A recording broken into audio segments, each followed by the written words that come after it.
Hello, and welcome to episode 2 of Burnout, the series where I look at what it is, how to recognise it, and how to deal with it. If you haven't had an opportunity to look at episode 1, where I look at the stress and what causes that, then I would encourage you to do that first. It puts today's episode in context. This episode is about dealing with the stressor. And the stressor can cause reactions that make us frustrated, furious, helpless, doesn't make us feel good. There are, though, two different kinds of stressor. Those things that happen to us, or we end up in an environment that cause us the stress. There's the one that we can control and the one we can't. And that's what I want to focus on in this episode. So the one we can control, and there's a worksheet to accompany this to help you think it through on your own on the website. For those stresses that you think there is a way around this, there is a way of controlling my responses so that I'm not at the whim of the environment, it's helpful to think through this process. It's about deciding on your goal. What is the actual issue? What outcome would be the one you were looking for if you could achieve it? And finally, what question will help you achieve that outcome? That might sound a bit odd. Let me explain. With the issue, it's a bit about really being clear about what your goal is. So if the issue is that you are always interrupted in a meeting, or nobody listens to you, or someone always talks over you, then the outcome might be that you go to a meeting and people listen respectfully, and even if they don't take forward your suggestion, you feel as though you've been heard and seen. The questions that go alongside that you might need to consider for your plan are, would it be worth talking to the chair of the meeting and talking to them about this issue?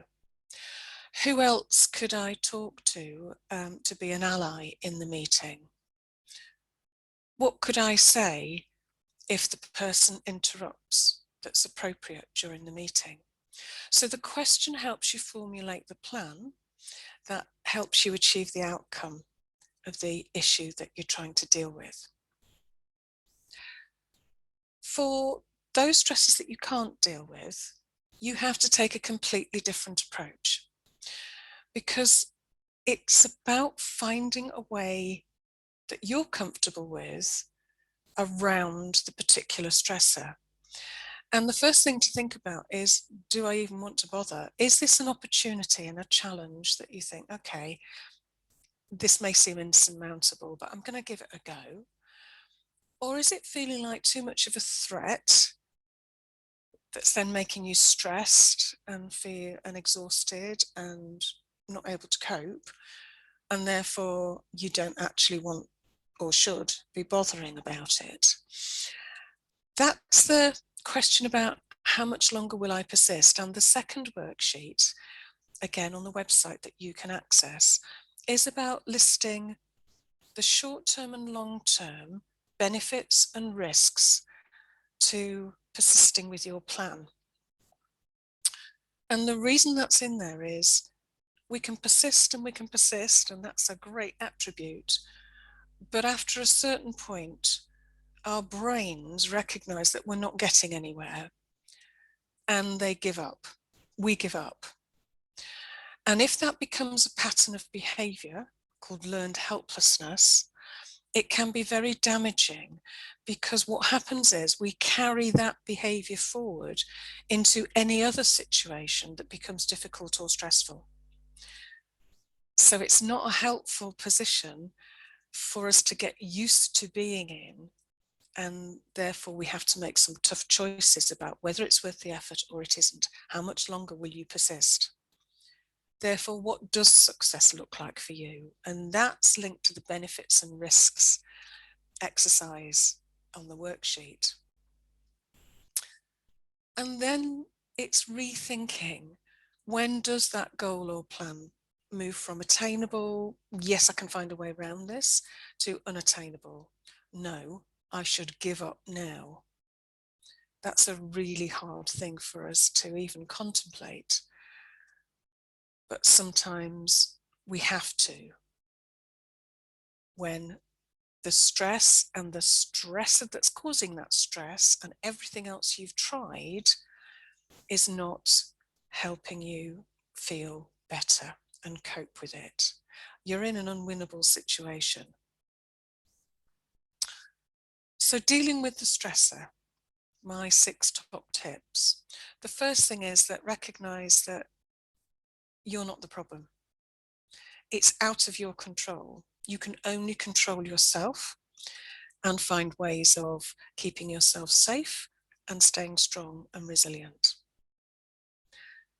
Talking to a friend or a colleague, particularly if you have a go at the worksheets, can be a really helpful thing to do, to have another person to think that through.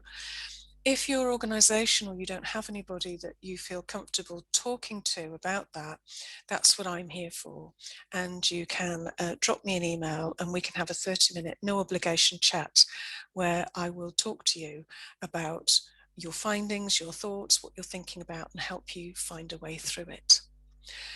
Listening to your inner voice is critical in all of this, because actually your inner voice will often tell you before you're listening, okay, we're just getting into dangerous territory now. Now is the time to seriously consider a different course of action, even if that means giving up. And then it's about taking action.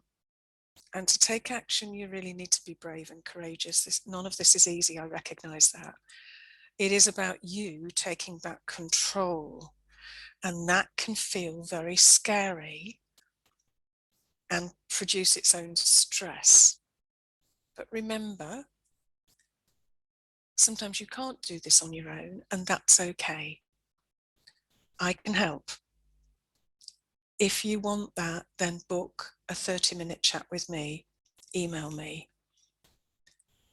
Otherwise, look at the worksheets, think about what the video is saying, and see how you get on.